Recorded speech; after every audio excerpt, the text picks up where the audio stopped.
Olá, gente boa! Vamos dar início à terceira aula sobre o segundo capítulo. No primeiro capítulo vimos o batismo de Jesus, a tentação, a vocação dos primeiros discípulos, as primeiras curas acontecendo e muita gente se aproximando de Jesus. É o início do seu ministério. O primeiro capítulo termina com Jesus se retirando de Cafarnaum para as cidades vizinhas. O capítulo 2 mostra o retorno dele para Cafarnaum e automaticamente muitas pessoas foram ouvi-lo, trazendo uma dificuldade para um paralítico que tinha que chegar até ele.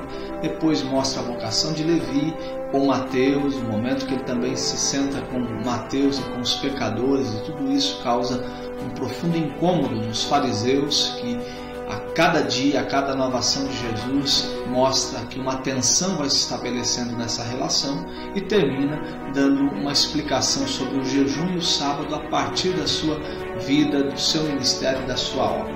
Eu creio que será um tempo de edificação para a sua vida. Antes de iniciarmos a aula, eu gostaria de convidar você para ler o capítulo 2, perguntar o que Deus pode te dizer através do capítulo 2 e depois que você possa ter uma bela aula e o Senhor falando ao seu coração. Deus abençoe todos vocês.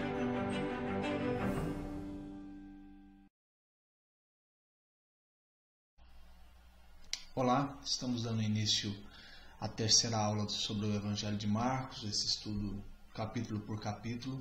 Hoje nós vamos ver o capítulo 2. Na aula passada nós encerramos vendo essa agenda de Jesus se retirando de Cafarnaum, e agora no capítulo 2 é o momento que ele retorna para Cafarnaum. Já já a gente vai falar um pouco sobre isso, mas só para recordar aí para quem que ele está escrevendo, são para os primeiros cristãos romanos que estão tendo aí o entendimento da fé cristã a partir de Pedro e Marcos, e ele escreve o Evangelho querendo mostrar o governo a partir do Jesus de Nazaré, que a gente deve se submeter dentro de uma consciência dos romanos que entendiam governo e poder a partir de controle e força.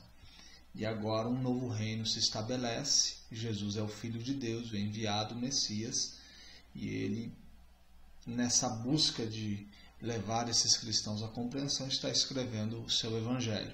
O Evangelho de Marcos, como a gente já disse, ele se concentra em um Cristo em movimento, em ações, os seus ensinos sempre fundamentados com algumas ações que davam a ele as credenciais messiânicas do Filho do Homem, o Filho de Deus. Então é essa a finalidade que ele tem de apresentar aos romanos, e não se concentra tanto nos ensinos como é o Evangelho de Mateus. E hoje a gente vai para o capítulo 2. O meu conselho é que você dê uma lidinha antes no capítulo 2, para que a gente possa ter aí uma melhor compreensão de tudo aquilo que a gente vai tratar neste capítulo, ok? Então que Deus nos dê alguns minutos de conhecimento a partir do capítulo 2. Vamos lá? A primeira coisa que a gente vai perceber acontecendo no relato de Marcos é a cura de um paralítico em Cafarnaum. O texto começa dizendo que Jesus entrou de novo em Cafarnaum e logo correu que ele estava em casa. Que casa é essa? Não é a sua própria casa, provavelmente aqui é a casa de Pedro e sua família, mesma casa que ele estava no capítulo 1, nos versículos 29 a 31. Essa casa se torna uma espécie de sede do seu ministério. Ele não constrói o seu ministério na sua cidade natal, que fica a 32 quilômetros dali, e ele se concentra em Cafarnaum, até porque ele foi expulso da sua terra natal. Lucas vai relatar de uma maneira mais cuidadosa essa relação dele com a sua cidade e da rejeição que ele teve. Então toda sua caminhada ministerial acontece em Cafarnaum, e ele estabelece esse ambiente como a sua residência ministerial e o centro onde as coisas estão acontecendo. Ele sai e as pessoas estão querendo encontrar com ele. Você lembra que na aula passada a gente viu dos versículos 35 ao 39, quando ele sai para o deserto para orar, e aí a multidão vai ao encontro dele, os discípulos avisam sobre isso, e a agenda dele agora está em direção aos lugares, povoações vizinhas, e não se concentra naquele ambiente. E aí ele sai em movimento. E quando ele retorna, logo muita gente ficou sabendo que ele estava naquele lugar e essas pessoas foram para ouvi-lo. Vamos tentar entender um pouquinho dessa casa para entender o que vai acontecer. Marcos vai nos preparar para esse acontecimento de um paralítico com seus 4 amigos. Era uma casa típica da Palestina, daqueles tempos tinha um telhado plano, onde se podia chegar por uma escada externa. O telhado geralmente era coberto com uma camada de barro apoiada por esteira feitas de ramos e palmeiras e sustentadas por vigas de madeira. Então esse era o telhado que deveria ser invadido agora pelo leproso e os seus 4 amigos. Como a gente já falou, muita gente está tentando falar com ele e Marcos vai nos mostrando agora o obstáculo que esse paralítico terá que enfrentar para chegar até Jesus. O que acontece é, impedido de se aproximar a partir da porta, desse ambiente natural, eles têm a brilhante ideia de parar toda a conversa de Jesus a partir desse telhado aberto, dele descendo. Então ninguém tem como continuar falando, então a cena é dele descendo o seu leito, a gente vai ver isso daqui a pouco, é como se fosse um cobertor, e ele desce na busca pela sua cura física, né? Já estava claro que Jesus estava curando muita gente. No primeiro capítulo a gente percebe nos versículos 32 a 34 ele curando muitas pessoas, né? O 34 dizia ele curou muitos doentes de toda sorte de enfermidades, também expeliu muitos demônios. E aí essa fama de Jesus está correndo e esse paralítico se aproxima na busca dessa cura.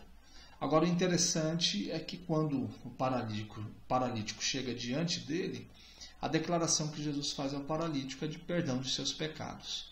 E aí é onde a tensão com os religiosos começa a se estabelecer e cada vez vai se intensificar mais e mais. Por quê? Porque na teologia judaica ninguém tinha o poder para perdoar pecados, senão somente Deus, o Altíssimo.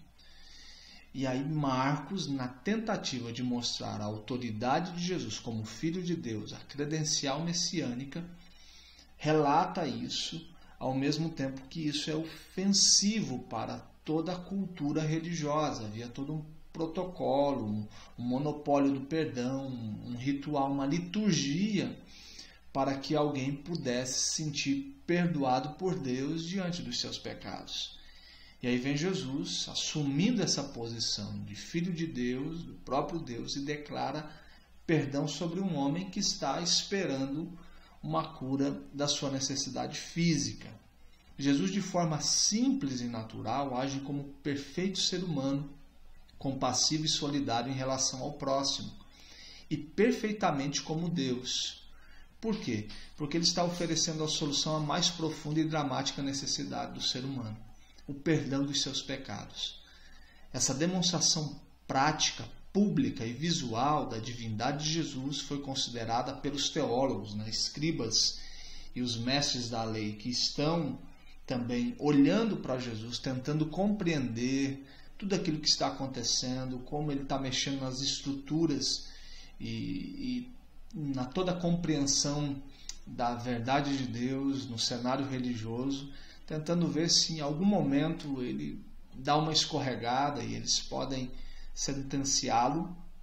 E aí essa declaração se torna uma escandalosa blasfêmia, porque ele não tinha autoridade dentro da compreensão deles para declarar perdão. Ele assume um lugar que, na limitação da compreensão messiânica que os religiosos tinham em boa parte das pessoas, aquilo era um absurdo, até mesmo para os discípulos. Marcos também escreve seu evangelho na tentativa de nos mostrar a dureza do coração dos discípulos, como eles demoraram para ter a compreensão, o quadro completo, o cenário todo da vinda de Jesus.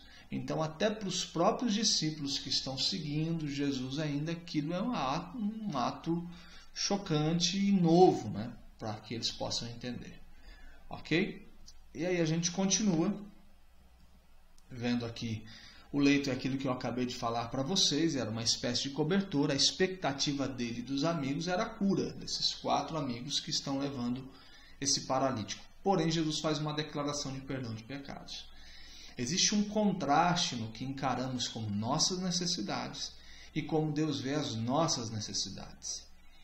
O que a gente vê no Evangelho é que existe algo pior do que ser paralítico. Existe um problema maior do que as nossas necessidades e carências físicas e das nossas limitações, por mais difícil que ela seja, existe um problema maior. E que problema é esse? É a vida sem o perdão de Deus. É uma vida que tem a sentença sobre a sua existência do pecado. E viver sem o perdão de Deus é a pior realidade existencial que o homem pode experimentar. Então, há uma diferença entre a minha maneira de encarar as minhas necessidades e como Deus vê as minhas necessidades. Então, o olhar de Deus é por uma necessidade que eu não consigo resolver, extremamente delicada e que pode me lançar num ambiente de afastamento da sua presença e da certeza de vida eterna.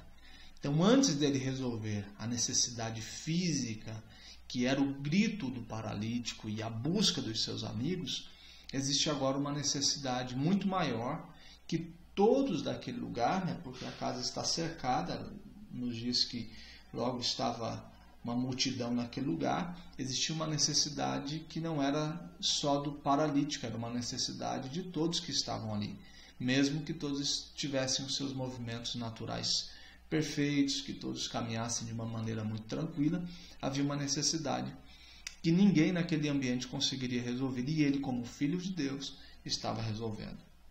Perdoar tinha uma relação com a glória de Deus e lhe custaria uma vida de sacrifício e seu próprio holocausto na cruz. Por que ele está declarando perdão? Porque ele está se colocando nesse ambiente de sacrifício. O perdão de Deus se manifesta, é uma declaração que Cristo tem autoridade para liberar sobre um homem pecador, porque ele é o perdão que nós necessitamos. Ele se coloca em nosso lugar. Em Levítico 24:16 a gente vai ver isso acontecendo, ao mesmo tempo percebendo que ou ele era o Filho de Deus, o Messias, ou ele era um louco, porque isso era uma blasfêmia que trazia sobre ele uma sentença de morte. Então, ao fazer isso, ele está colocando a sua própria vida em risco, ao mesmo tempo assumindo o lugar de sacrifício e do perdão de Deus sendo derramado sobre as nossas vidas. A partir dessa declaração, nós vamos ver que o conflito com os religiosos tem seu início e só irá se intensificar daqui para frente. Daqui para frente a relação vai ficar cada vez mais difícil. A gente vê a presença de Jesus na sinagoga, tanto no versículo 21 e também no versículo, se eu não estou enganado, no versículo 37, a gente percebe Jesus na sinagoga, fazendo desse ambiente um ambiente de ações ministeriais, mas agora esse ambiente da sinagoga cada vez se torna mais hostil à presença dele. E aí no versículo 8, a gente vai ver que a sua divindade começa a ser revelada quando ele diz algo que está no coração dos religiosos, que estão fazendo a pergunta de onde vem essa autoridade, como que ele pode declarar esse perdão. Ninguém diz uma palavra sobre isso. Ninguém abre a sua boca para mostrar que o que ele está dizendo é um absurdo. Ao mesmo tempo, ele denuncia isso de uma realidade que está dentro do coração daquelas pessoas que estão investigando a sua conduta. Isso mostra a sua divindade, ele já revela um conhecimento que extrapola qualquer tipo de esfera humana. E aí no versículo 9 e 10, ele faz a declaração tanto do perdão dos pecados, mas também ele, com a autoridade, transmite uma palavra de cura. E aí no versículo 10, ora, para que saibais que o Filho do Homem, essa expressão Filho do Homem você vai encontrar no livro do profeta Daniel, capítulo 7, os versículos 13 e 14, que era uma palavra que mostrava a autoridade messiânica, aquele que vem. É uma palavra que apontava, que sinalizava para o Messias, onde as nações estariam prostradas, onde todos os reinos seriam governados por ele, e ele assume essa posição, pega essa palavra do profeta Daniel, coloca sobre os seus ombros, e ele diz: aquela pessoa que o profeta Daniel anunciou no seu capítulo 7, nos versículos 13 e 14, o Senhor que vem, e nele está toda a autoridade, todo o governo, nele está toda a glória de Deus, e todos devem se prostrar diante dele. Esse Filho do Homem anunciado por Daniel está aqui em carne e osso, sou eu, e por isso o Filho do Homem tem autoridade para perdoar pecados. Ok? Então aqui é uma credencial messiânica sendo revelada. Os escribas e mestres da lei sabiam que essa declaração de Daniel se referia ao Messias. Agora Jesus toma essa declaração para si e ele fala e algo acontece. O poder da sua palavra sobre essa realidade do paralítico, né? Para que saibais que o Filho do Homem tem poder para perdoar pecados, eu vou falar sobre uma realidade visível, palpável, sobre uma carência desse homem, e isso vai acontecer. E vocês vão perceber que o Filho do Homem está entre vocês em carne e osso. Como a multidão reage? Muito parecido com aquilo que a gente viu no primeiro capítulo, quando a multidão ficou admirada com a autoridade dele sobre os demônios. No versículo 22, maravilhavam-se da sua doutrina, porque ensinava como quem tem autoridade, não como os escribas. Perceba que uma tensão está se estabelecendo, uma comparação, e ele está agora enfraquecendo esse poder religioso que estava nas mãos de alguns homens. E isso vai trazendo profunda inquietação ao cenário religioso. E mais uma vez, no versículo 27, todos se admiravam ao ponto de perguntar: que venha a ser isto, uma nova doutrina? Com autoridade lhe ordena aos espíritos e eles lhe obedecem. Aqui é quando no primeiro capítulo, lembra que o endemoniado foi liberto, mesmo identificando o seu nome antes mesmo dele dizer uma palavra. Na mitologia grega tinha um entendimento que se uma divindade ou algum espírito identificasse a outra divindade, automaticamente ele era superior àquela divindade identificada, e isso não acontece, mesmo denunciando, ele tem autoridade, e aquilo causa profundo espanto e admiração. Da mesma forma, a gente vê na cura do paralítico de Cafarnaum, que há uma admiração, eles glorificam a Deus e reconhecem que um fato inédito agora chegou, algo ainda incompreensível que os olhos não haviam contemplado, tem sido experimentado nos dias de Jesus. Marcos tem como objetivo nos relatar essa história, nos mostrar o que? Revelar a divindade de Jesus, revelar como Filho do Homem, profetizado por Daniel e utilizado por Jesus por cerca de 80 vezes. Então essa palavra Filho do Homem, Filho de Deus, 80 vezes você vai ver Jesus utilizando disso como uma afirmação dele como Messias, como Filho de Deus, como uma credencial, e a sua autoridade vem, uma autoridade que foi declarada pelos profetas, pela história e pela missão de Deus acontecendo a partir de homens e mulheres do Antigo Testamento, e agora nele tudo isso se torna uma realidade. Aquilo que era um espelho que a gente via como sombra, agora se torna claro, evidente, diante dos olhos das pessoas que estão cercando Jesus enquanto caminhava por Cafarnaum, Galileia e por toda aquela geografia. Aí a gente agora chega para a vocação de Levi. Esse Levi é o Mateus, que escreve o Evangelho de Mateus. O seu nome significa dádiva do Senhor. Levi era um publicano, a gente está aí nos versículos 13 e 14 agora do capítulo 2, um cobrador de impostos, sujeito às ordens de Herodes Antipas, tetrarca da Galileia.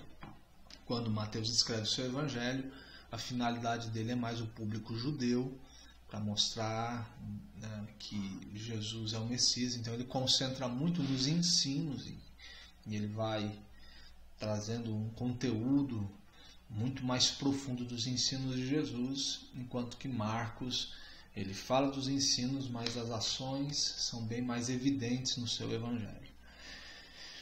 E aí, a gente está agora diante de um homem que simboliza uma profissão considerada pagã, que ofensiva a qualquer gente de bem, e uma relação complicada. Ele está ali numa coletoria de impostos, né, que era uma espécie de bilheteria onde eram cobrados pedágios, e Jesus passa por ali e o chama, e automaticamente ele levanta, deixa tudo e segue, da mesma forma que a gente vê acontecendo no primeiro capítulo, dos versículos 16 a 20, essa prontidão em responder, esse homem que deixa tudo e passa a segui-lo. Da mesma forma, o texto diz que ele se levantou e o seguiu. Não há um questionamento, não há uma tentativa de encontrar um terreno seguro para pisar, mas mostra uma resposta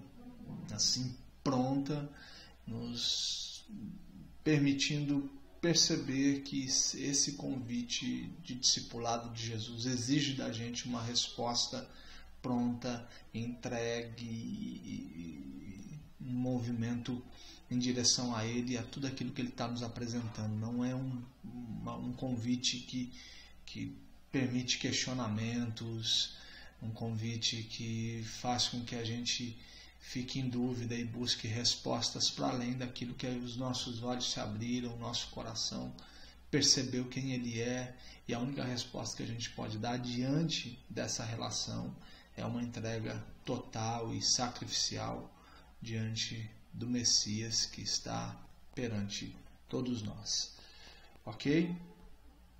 E aí, automaticamente, esse Levi, Mateus, né, que é um publicano, cobrador de impostos, que está na coletoria, e é um homem que a sua fama não é a mais desejável nos seus dias, ele caminha com Jesus e Jesus entra nesse ambiente relacional de Mateus ou de Levi. E aí no versículo 15 fala que Jesus vai à mesa na casa de Levi. Ele chama, começa a seguir automaticamente, entra na casa, um ambiente de comunhão se estabelece. E quem está sentado nessa mesa são seus discípulos, como também muitos publicanos e pecadores. Então essa é a mesa de Jesus. A mesa dele é a mesa...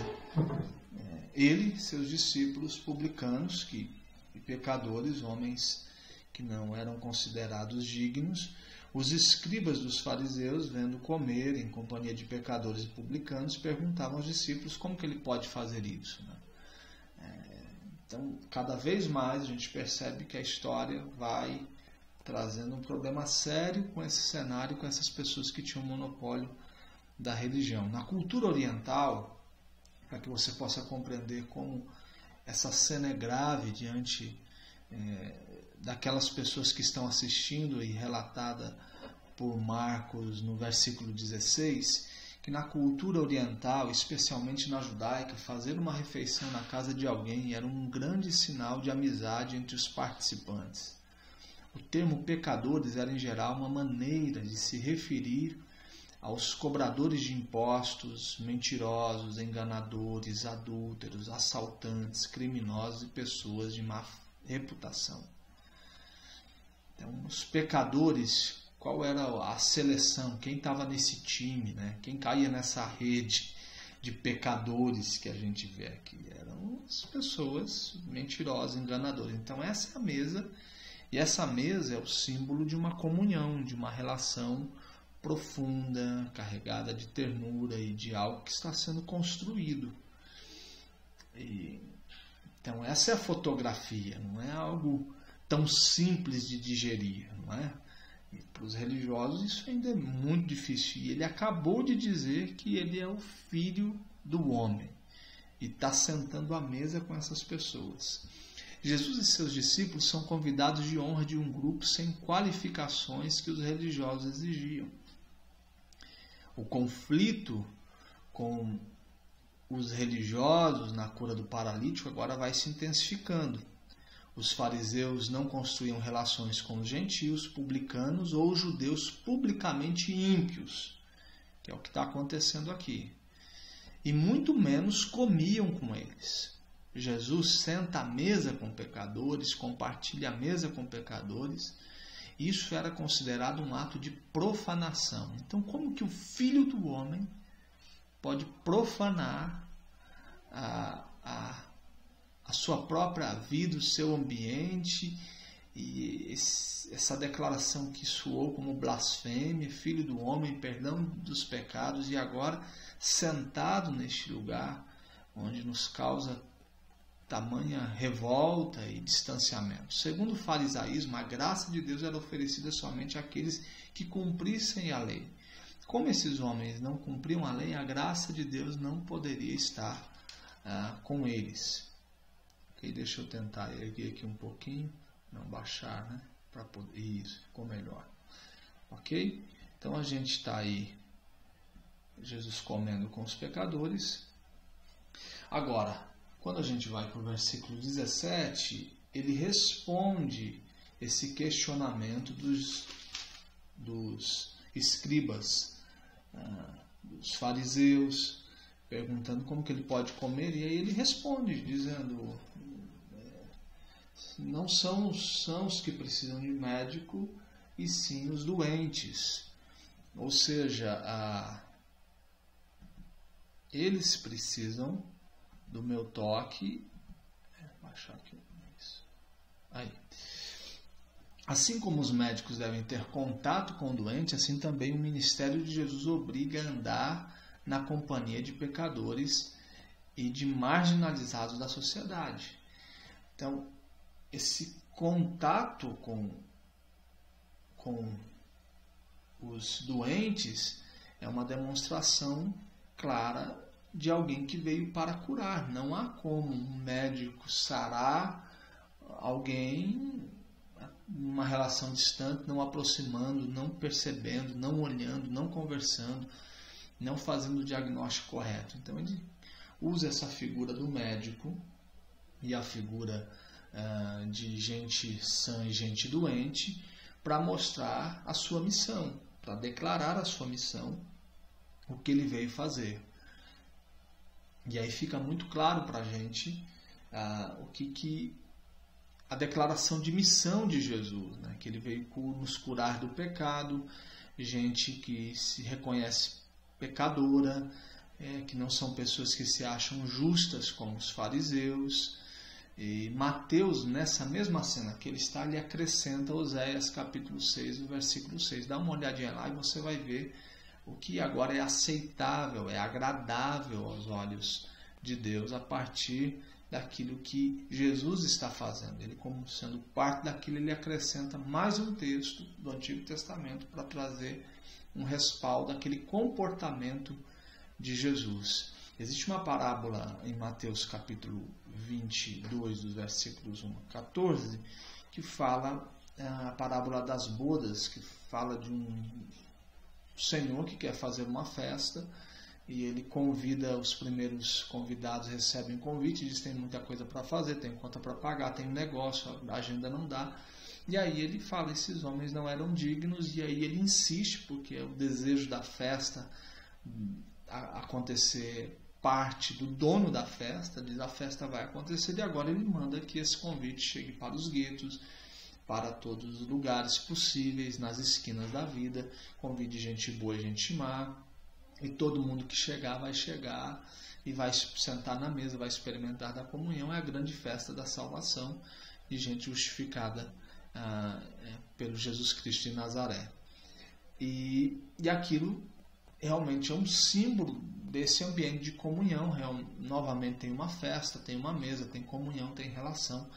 Então agora em Jesus, esse ambiente da comunhão, da relação, da mesa, começa a se tornar efetivo dentro de corações de homens que carregam uma história de pecado fora daquele quadrado religioso, e ele vai para a vida tocando pessoas que até aquele momento eram indesejadas por todo o cenário religioso do seu tempo. E aí a gente agora vai para o versículo 18, E aí os fariseus estão novamente questionando agora sobre um outro tema. Sai da mesa dele comendo e bebendo com os pecadores, mas a conversa ainda é comida. E agora é mais sobre o jejum. Os fariseus se tornam assim um partido que Jesus travou de maneira mais intensa os seus debates teológicos. Na verdade, os fariseus perseguiam Jesus o tempo todo, fazendo perguntas que tinham como objetivo ver algum erro, colocar como se fosse uma arapuca para Jesus, e confrontando com a sua interpretação da lei de Moisés. Então eles perguntavam, a partir da lei de Moisés, escutavam Jesus e comparavam a resposta, a partir disso, tentando ver se havia algum erro na sua fala. E para ser justos, os fariseus tinham as suas razões, muitas dignas, aliás, para promover o constante exercício de questionamento de Jesus. O partido dos fariseus, um dado histórico, nasceu durante o exílio da Babilônia, quando o templo de Salomão estava destruído e toda a liturgia ligada a ele estava suspensa.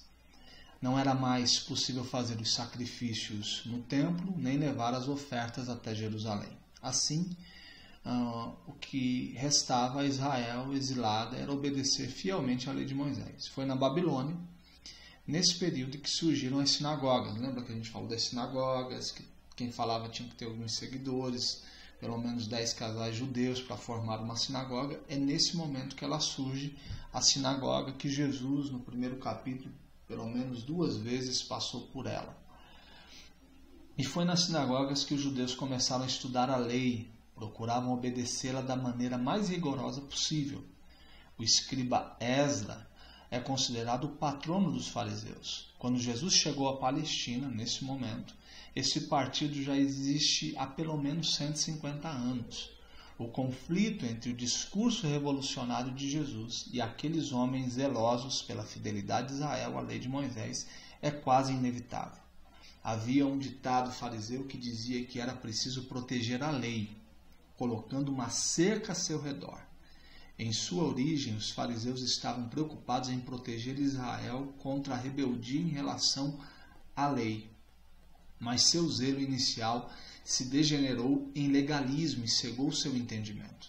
Sua preocupação com a obediência literal das Escrituras os impediu de ver o Espírito Santo soprando sobre a pessoa de Jesus de Nazaré.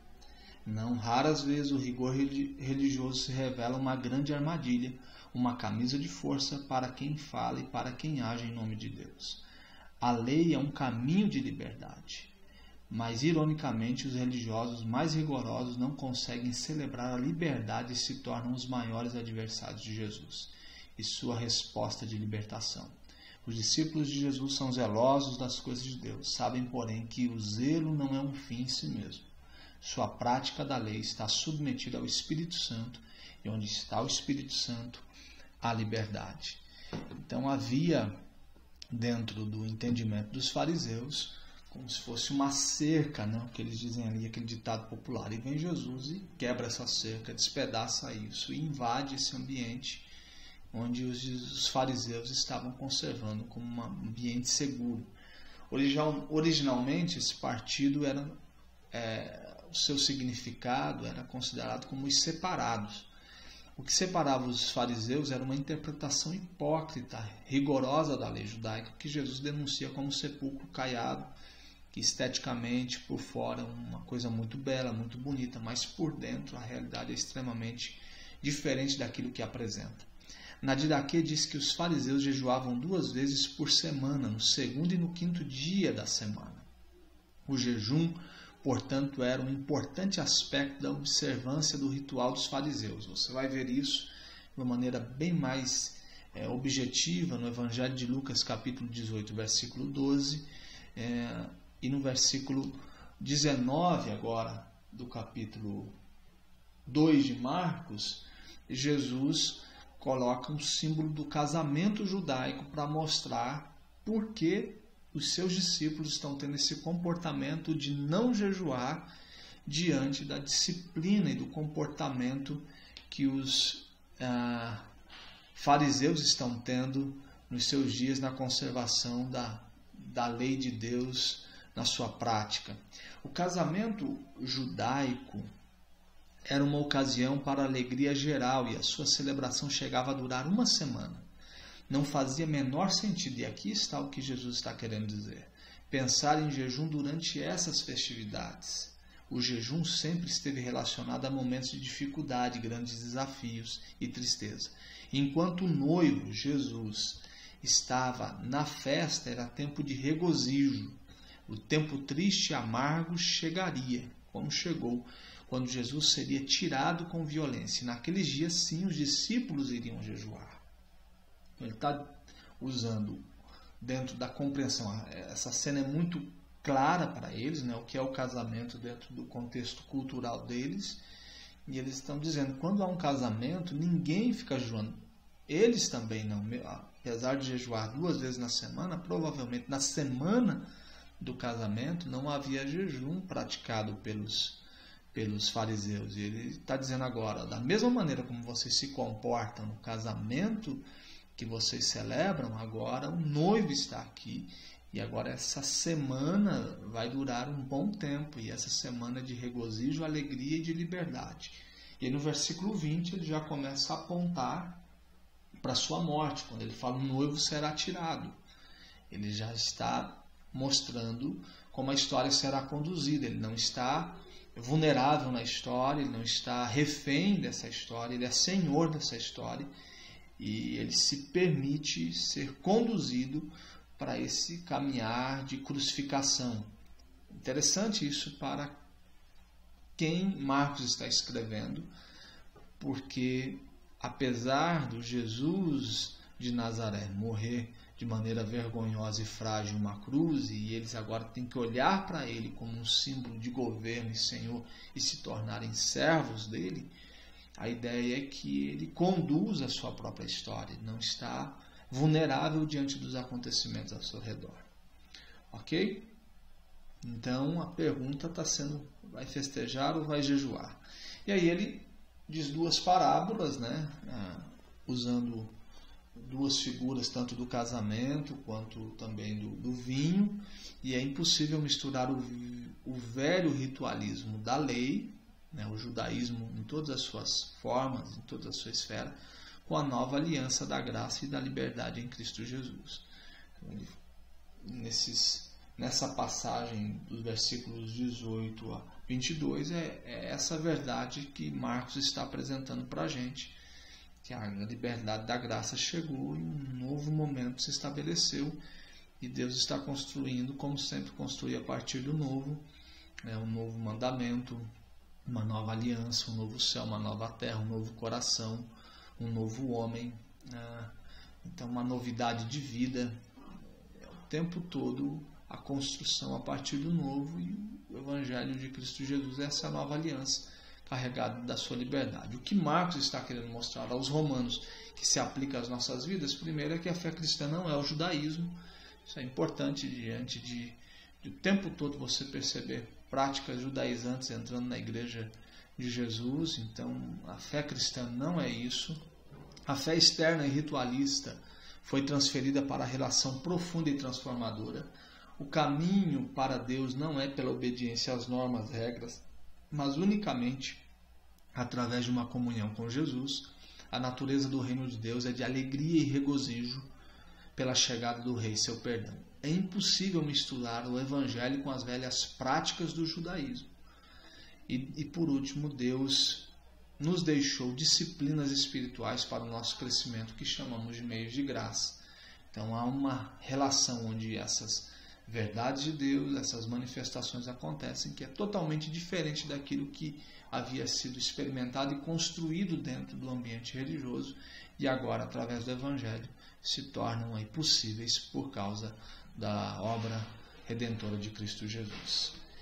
E para terminar, a última questão que é levantada aí nessa conversa de Jesus, que tem muito das suas ações e agora muito dentro dos questionamentos dos religiosos, vem o sábado.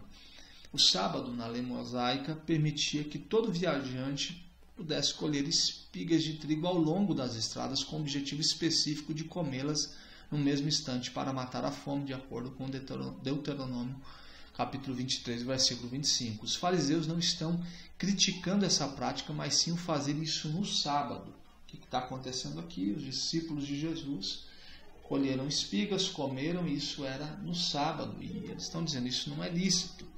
É impressionante a calma e a segurança de Jesus diante das sucessivas investidas dos seus perseguidores, pois, segundo o Talmud judaico, a ofensa de trabalhar, colher no sábado, incorria a pena de morte por apedrejamento, desde que o acusado fosse advertido e essa falta ficasse comprovada pelo testemunho de 2 ou 3 autoridades religiosas. Por isso, a gente vê ali no versículo 24 o vê dele, vê porque fazem o que não é lícito aos sábados. Esse vê dos fariseus é um sentido de atenção. Ele está dizendo, você foi pego em flagrante, em delito, e agora existe uma sentença sobre a sua vida. É a segunda vez que a gente percebe eles tentando sentenciar Jesus, né? Lá atrás foi do perdão, a blasfêmia de Levítico. Agora aqui uma outra.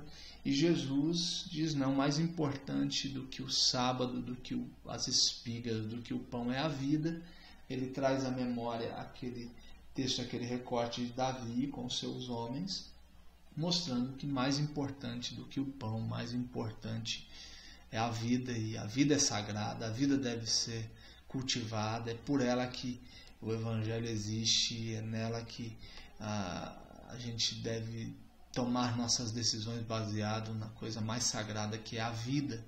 Então, não é o sábado, nem as espigas, nem o pão, nem o trabalho, mas a vida. E aí ele faz a declaração que ele é maior, o Senhor do sábado, né? O Filho do Homem, ó, novamente o Filho do Homem aparecendo. Lembra de Daniel? Ele começa dizendo isso, e agora ele é Senhor também do sábado. Ele traz novamente essa palavra sobre os seus ombros. E aí o sábado tem um símbolo muito bonito em toda a história, em toda a construção da história da salvação. Na criação é o dia de descanso após a obra criada, o dia da contemplação, o dia onde a bela obra de Deus é apresentada, a bela criação de Deus é apresentada de uma maneira total, concluída. Então, é o dia do descanso após isso. Depois, toda a ideia de construção do Velho Testamento sobre descanso e santidade tem uma convergência no sábado. O sábado é o dia santo, mas é o dia de descanso. Então, descansar e santificar a vida acontece no sábado. Todo um desenrolar da história nisso. O sábado, após a crucificação, também tem, entre a sexta e o domingo, é um dia de silêncio, um dia de quietude, mas é um dia de descanso também da obra consumada de Jesus, né? Onde está tudo consumado, está tudo feito. A bela criação de Deus tem o seu descanso no sábado, e a bela consumação de Deus, a redenção de Deus também tem a sua consumação. E ele se torna o nosso sábado, é isso que ele está dizendo. Ou seja, nele a obra toda da redenção está consumada, nele a redenção está descansada, nele nós somos santificados. O sábado para de ser em Jesus um dia da semana na nossa agenda e passa a ser um ambiente para a gente existir, onde toda a nossa existência, toda a nossa história se repousa e descansa nele. Então, é um descansar da existência, o nosso sábado permanente, a redenção de Jesus. Já não é mais um dia, é uma forma de existir, é uma consciência e é um coração. Ok? Que bom que a gente está terminando aí o capítulo 2, eu espero que você esteja crescendo através dessas aulas e a gente pode se encontrar daqui a pouco no capítulo 3, ok? Que Deus abençoe a sua vida e que você possa descansar e santificar a sua vida nele, que é maior que o sábado.